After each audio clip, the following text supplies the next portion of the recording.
लोकसभा चुनाव को लेकर लगातार लाइव इंडिया की टीम अलग अलग लोकसभा संसदीय क्षेत्रों में जा रहे हैं और लोगों की राय जान रहे हैं। इस वक्त हम मौजूद हैं सिवान में कांटे की टक्कर हो चुकी है और त्रिकोणीय लड़ाई है, क्योंकि एक तरफ आरजेडी से अवध बिहारी चौधरी तो वहीं जेडीयू से विजय लक्ष्मी जी हैं।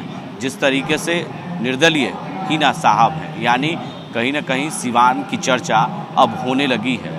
उन सीटों पर बातचीत करने, लोगों की राय जानने इस वक्त हमारे साथ जदयू के जिला अध्यक्ष हैं चंद्रकेतु सिंह, और यहाँ पर लड़ाई कहीं ना कहीं त्रिकोणीय बन चुका है। और जिस तरीके से जदयू के विजय लक्ष्मी तो वहीं आरजेडी से अवध बिहारी चौधरी तो वहीं निर्दलीय हीना साहब मैदान में हैं। चंद्रकेतु सिंह से हम बातचीत करेंगे, जदयू के जिला अध्यक्ष हैं, उनसे सीधा सवाल लेंगे। सर, यहाँ लड़ाई आसान नहीं है, त्रिकोणीय लड़ाई है और पहली बार चुनावी मैदान में विजय लक्ष्मी जी हैं आपके पार्टी से, कैसे देखते हैं सर? देखिए, विजय लक्ष्मी जी जनता दल यू प्रत्याशी हैं, एनडीए समर्थित, और यह चुनाव सिवान में कोई पहली बार चुनाव नहीं हो रहा है। इससे पहले भी लोकसभा का चुनाव हुआ है और आप लोगों ने ये देखा होगा कि यह चुनाव जो प्रत्याशी आज एक लड़ रही है निर्दलीय, और उधर से फिर आपका आरजेडी प्रत्याशी है, एक और निर्दलीय प्रत्याशी है, ये जब सारा वोट इकट्ठा रहता था तब वो लोग 1-15, 1-20, 1-25 के आसपास लोग चुनाव हारते थे।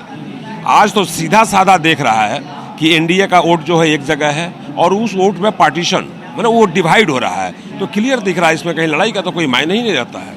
लगातार चर्चा हो रही है सिवान में हीना साहब को लेकर, एक तरफ आपकी पार्टी के विजय लक्ष्मी जी की।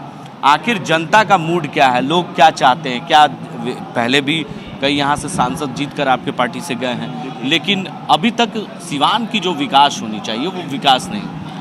अभी तो हम आपको एक समीकरण के हिसाब से हम समझाने की कोशिश किए, पता नहीं आप समझे या नहीं समझे, लेकिन आपके माध्यम से आपके ऑडियंस को और आपके विजुअल जो देखने वाले लोग हैं, हाँ, वहाँ तक हम इस बात को पहुँचा चुके हैं।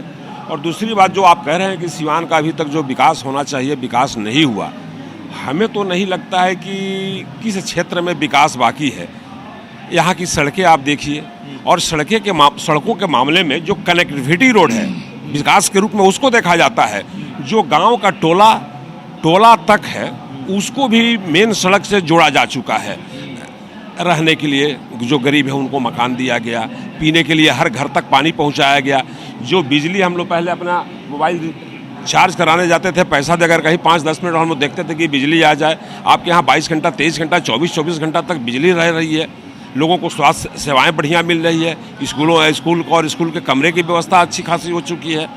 और आपके यहाँ medical college, engineering college, IIT college, ANM college, GNM college, BSc nursing home, ये सारे सरकार द्वारा यहाँ स्थापित किया जा रहा है। किसको विकास कहते हैं? लेकिन तेजस्वी तो एक तरफ दावा कर रहे हैं कि 1 करोड़ नौकरियां देने का काम करेंगे अगर सरकार हमारी बनेगी। हमने 17 महीने में 5 लाख नौकरियां दी है, जब महागठबंधन की सरकार थी तब। मैं एक बात स्पष्ट रूप से ये कहना चाहता हूँ, 2005 नवंबर के पहले सरकार भी थी बिहार में, जिसमें उनके पिताजी और माताजी यहाँ के मुख्यमंत्री हुए करते थे 15 साल। जब बिहार के लोगों ने उनको मौका दिया था, क्या उस समय कितने विद्यालय वो बनवा पाए, कितनी भर्तियां करा पाए थे? उस समय तो कहीं कुछ नहीं कर पाई। ये जो लड़का पढ़ने वाला था उसके हाथ में बम कट्टा ये पकड़ा दिए, जो लड़कियां पढ़ने वाली थी उसके हाथ में टोकरी और ये खुरपी और हंसुआ हुआ करता था। लेकिन बिहार के लोगों से समर्थन से 2005 नवंबर में जो सरकार बनी माननीय एनडीए की, माननीय नीतीश कुमार जी के नेतृत्व में, वो तो सरकार आई और उस हाथों से बंदूक और कट्टा हटा करके उस हाथों में कलम और कॉपी देने का काम किया था। बच्चियों को टोकरी और खुरपी हटवा के उनको ड्रेस, साइकिल, पोशाक, स्कूल का जो बुक्स होता है सब दे करके पढ़ने के लिए मुख्य धारा में उन्होंने जोड़ने का काम किया। विकास तो इसको कहते हैं ना। उस समय तो उन्होंने नौकरी नहीं दी, आज नौकरी कहाँ से देंगे? और जहाँ वो ये सारा कर रहे हैं, मैं एक चीज़ बता दूं कि उस समय जो उनके शिक्षा मंत्री थे 2 महीना तो कार्यालय पर गए नहीं थे, और वो फाइल पर अंत में माननीय बिहार के मुख्यमंत्री नीतीश कुमार जी बुलाकर और उस फाइल पर सिग्नेचर के लिए बहाली तो उनके कलम से निकला हुआ है। और जो सरकार का मुखिया होता है, जो सरकार का लीडर होता है, उसके नेतृत्व में काम होता है। कहीं आपने सुना है कि मुख्यमंत्री ने इतना वैकेंसी दे दिया? जब सर्वे होकर ये आती है, रिपोर्ट आती है, तो रिपोर्ट को कौन जारी करता है? रिपोर्ट के माध्यम से कौन जो सरकार का जो मुखिया होता है वो करता है। आप लोग मुद्दे की बात नहीं कर रहे हैं, वो रोजगार की बात कर रहे हैं और आप लोग मुद्दे से भटकाने का काम कर रहे हैं, ये कह रहे हैं तेजस्वी यादव। आपने कहाँ सुना कि हम लोग मुद्दे की बात नहीं कर रहे हैं, विकास की बात नहीं कर रहे हैं? हम लोग कर रहे हैं। लेकिन एक चीज़ मैं स्पष्ट रूप से कह देना चाहता हूँ कि जैसे आप विद्यालयों में देखते हैं, कॉलेजों में देखते हैं कि कहीं भूगोल पढ़ाया जाता है, कहीं मैथ पढ़ाया जाता है, कहीं फिजिक्स पढ़ाया जाता है, कहीं केमिस्ट्री पढ़ाया जाता है, उसमें एक सब्जेक्ट इतिहास भी होता है। और हम चाहते हैं कि हमारे आने वाली जो पीढ़ी है इतिहास भी पढ़े, सिवान का इतिहास भी जाने, इसलिए उस मुद्दा को टच किया जाता है। 400 पार का मिशन जो दिया जा रहा है भाजपा की तरफ से, तेजस्वी यादव कह रहे हैं कि खाता भी खुल जाए जदयू का, ये बहुत बड़ी बात होगी। 24 में स्थितियां अच्छी नहीं है जदयू। देखिए, ये नारा माननीय इस देश के माननीय प्रधानमंत्री नरेंद्र मोदी ने दिया था, अमित शाह जी ने दिया था, लेकिन यह नारा उन लोगों का नहीं रह गया है। ये नारा पूरे भारत का जन नारा बन चुका है। ये भारत में रहने वाले भारतीयों का ये नारा बन चुका है। तो मुझे विश्वास है कि निश्चित 400 के पार ये सीटें जाएगी। तो सिवान की जनता का मूड इस बार बदल चुका है।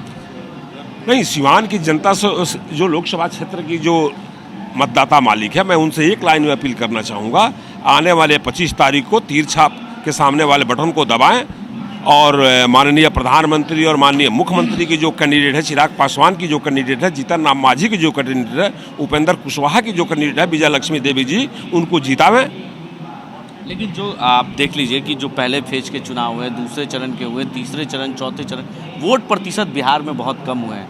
आखिर वजह क्या है? क्या लोग चाहते हैं बदलाव करना? क्या जी नहीं, वोट प्रतिशत जो कम होता है ये बदलाव नहीं होता है।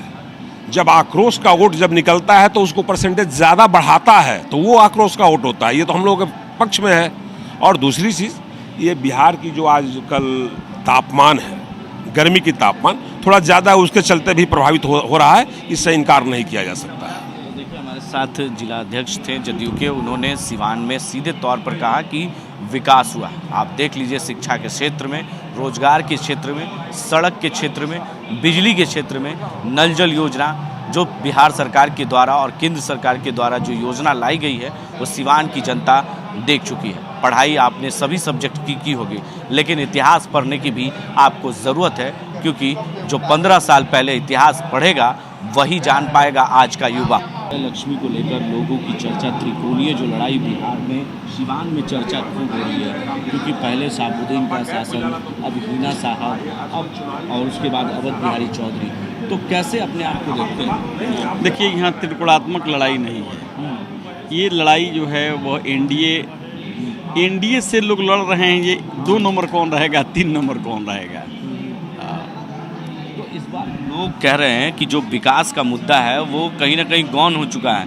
लोग, तेजस्वी यादव भी सीधे तौर पे सवाल उठा रहे हैं आप पर और कह रहे हैं कि हमने जो 17 महीने में नौकरियां दी है, वो अगर हमारी इंडिया गठबंधन की सरकार बनती है तो हम 1 करोड़ नौकरियां देने का काम करेंगे। जी, इस मुद्दे पर तो माने हम कहना चाहेंगे कि जो विकास की बात है, हम काम के आधार पर वोट में जाते हैं। मेरा नेता जो है श्रद्धेय श्री आदरणीय श्री नीतीश कुमार जी, माननीय मुख्यमंत्री बिहार, वो हमेशा काम के आधार पर वोट मांगने जाते हैं और ये जाते हैं कह करके जो हमको जनता ने 5 वर्ष के लिए चुनने का समय दिया, 5 वर्ष काम करने का समय दिया। मैं 5 वर्ष काम करता हूँ समाज के सभी वर्गों के लिए, इसलिए उन्होंने अपने शासन का माने शासन का सूत्र बनाया है न्याय के साथ विकास। क्या कहेंगे? लगातार तेजस्वी यादव सवाल पूछ रहे हैं आप लोगों से, कह रहे हैं कि नीतीश कुमार अगर फिर से आ जाते हैं तो कब पलटी मारेंगे, उनकी कोई गारंटियाँ नहीं है। नीतीश कुमार तो हमेशा मुख्यमंत्री रहे हैं, कहाँ कभी मुख्यमंत्री नहीं रहे। जब भी चाहे गठबंधन मेरा एनडीए के घटक दल से हो या महागठबंधन के घटक दल से हो, हमेशा मैं हमेशा नेतृत्व की भूमिका में रहा हूँ। तो मेरे बदलने का सवाल कहाँ है? ये जो सवाल पूछ रहा है वही गलत है। इस बार लोग कह रहे हैं कि चुपचाप लालटेन छापिए, नारा दे रहे हैं तेजस्वी यादव। देखिए, वो तो प्रचार करने का अपने अपने के नेताओं का है। तो तेजस्वी यादव का ना प्रचार है। तेजस्वी यादव अपना प्रचार करना क्या चाहती है इस बार? जनता नीतीश कुमार आदरणीय मोदी जी के को चाहती है। जो 400 पार का मिशन है, उस मिशन में कितनी कामयाब है? वह 400 पार मिशन मोदी जी का नहीं है, कार्यकर्ताओं के संकल्प का मिशन है। इसे कार्यकर्ता उस नारा को दिया है, न कि नेता और नेतृत्व दिया है। कार्यकर्ता इस मुद्दा को रखा है कि हम इस बार जो है वो 400 पार करेंगे। ये कार्यकर्ताओं का संकल्प है, और जब कार्यकर्ता संकल्प लेता है तो निश्चित रूप से उसमें सफलता मिलती है। और इस सफलता को पाने के लिए कार्यकर्ता हमारा 48 डिग्री तापमान पर वातावरण का तापमान है, उसमें भी काम कर रहा है। मुझे देखने से महसूस होता है। अपने सहयोगी वीडियो जर्नलिस्ट दिवाकर ठाकुर के साथ मैं संजय कुमार, लाइव इंडिया, हर पल, सिवान।